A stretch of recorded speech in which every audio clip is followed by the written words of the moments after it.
आणि आता एक चांगली बातमी। मार्च 2026 पर्यंत देशातून नक्षलवादाचा बिमोड करण्यासाठी बीडा केंद्रीय गृहमंत्री अमित शहा यांनी उचलला। त्या दिशेने एक दमदार पाऊल देखील पडलं। एकेकाळी नक्षली कारवायांचं केंद्र असलेल्या अबुझमाडच्या मध्ये आता कायद्याचं राज्य आलंय। त्याचं पहिलं दृश्य रूप म्हणजे तिथे उभं राहिलेलं पोलिसांचं पहिलं ठाणं पाहूया।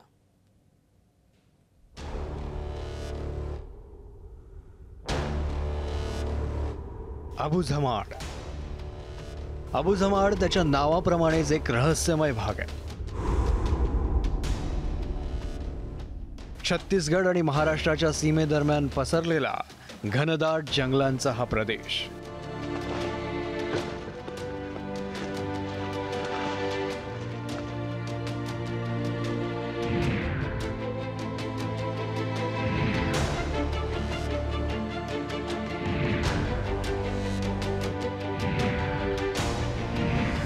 पण हा भाग नक्षलवाद्यांचा बालेकिल्ला। दुर्गम भागामुळे इथे नक्षलवाद्यांनी आपलं साम्राज्य उभारलं। पण गेल्या काही काळात अबुझमाडमध्ये नक्षलवाद्यांवर वर्चस्व मिळवण्यात सुरक्षा दलांना यश आलं आणि म्हणूनच इथे पहिल्यांदाच सुशासन स्थापन करण्यासाठी महाराष्ट्र पोलिसांनी आपलं ठाणं उभारलं। अबुझमाडचा संपूर्ण क्षेत्र छत्तीसगड, महाराष्ट्र आणि तेलंगणाच्या काही भागामध्ये 4000 वर्ग किलोमीटरमध्ये पसरलेला असला तरी त्याचा 20 ते 25% भाग महाराष्ट्रातही येतो। हा संपूर्ण भाग जो आहे तो पर्लकोटा आणि इंद्रावती सारख्या मोठ्या नद्या आणि त्यांच्या उपनद्यांनी व्यापलेला आहे। अबुझमाडच्या महाराष्ट्रातील या भागामध्ये पहिल्यांदाच आता महाराष्ट्र पोलीस आणि CRPF व SRPF दाखल झाले आहे आणि फुलनार येथे पोलीस मदत केंद्र सुरू होत आहे। तुम्हाला माहित आहे कालपासून जे रोड दोगूरपासून जे रोड कच्चे रोड होते, नाला होते, सर्व आम्ही रिपेअर करून आतापर्यंत इथे पोहोचलो आहे। आज 4 व्हीलर्सचे, ॲम्ब्युलन्सचे, आमचे मोठे वाहनाचे पण मूवमेंट या भागापर्यंत शक्य झालं आहे। पुढचे काही दिवसामध्ये फुलनार गावामध्ये एक एअरटेलचे टावर येणार आहे। या भागात आजपर्यंत नक्षलवाद्यांचा आणि त्यांच्या मोठ्या नेत्यांचा सततचा वावर होता। पण दुर्गम भागामुळे पोलीस आणि सुरक्षा दल त्यांच्या विरोधात ठोस पावलं उचलू शकत नव्हतं। आता फुलनारमध्ये निर्माण होत असलेला जो पोलीस मदत केंद्र आहे त्याच्यातून पोलिसांची या भागातील उपस्थितीच वाढणार नाही तर पोलिसांची नजरही या संपूर्ण भागामध्ये चौकस राहणार आहे। 2003-04च्या सुमारास तेलंगणा आणि गडचिरोलीत नक्षलवाद्यांविरोधात जोरदार कारवाया सुरू झाल्या। त्यानंतर अबुझमाड नक्षलवाद्यांसाठी सुरक्षित ठिकाण बनलं।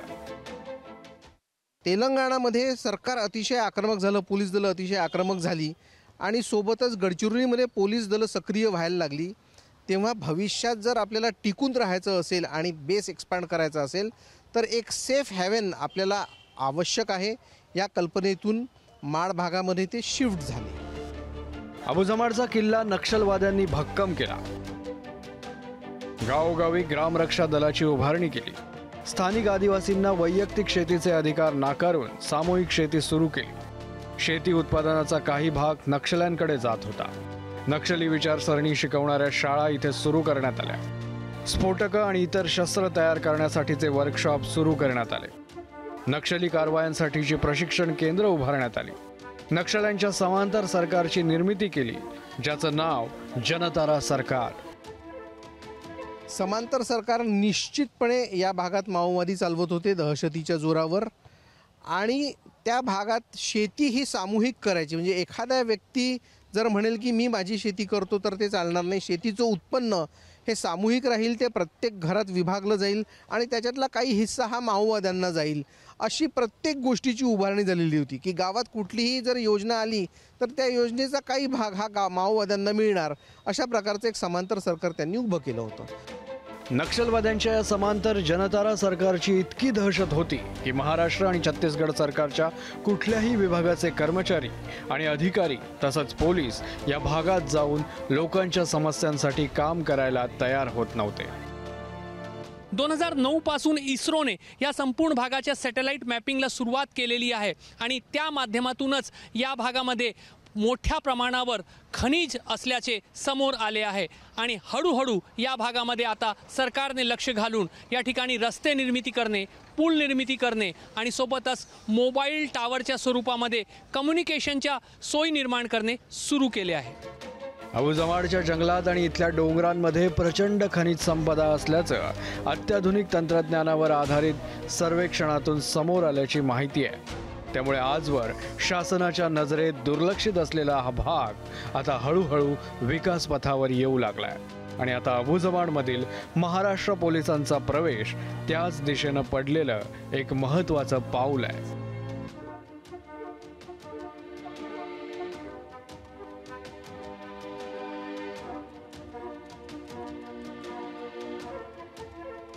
अबुजमाडमध्ये असलेल्या प्रचंड खनिज संपत्तीमुळे आज न उद्या त्या ठिकाणी खाणी येतील आणि भविष्यात खाणीवर आधारित विविध उद्योगांचाही प्रवेश त्या ठिकाणी होईल.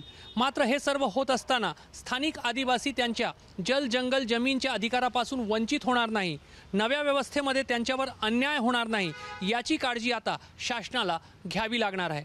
कॅमेरामॅन अतुल हिरडेसह रजत वसिष्ठ, एबीपी माझा, गडचिरोली. एबीपी माझा, उघडा डोळे बघा नीट.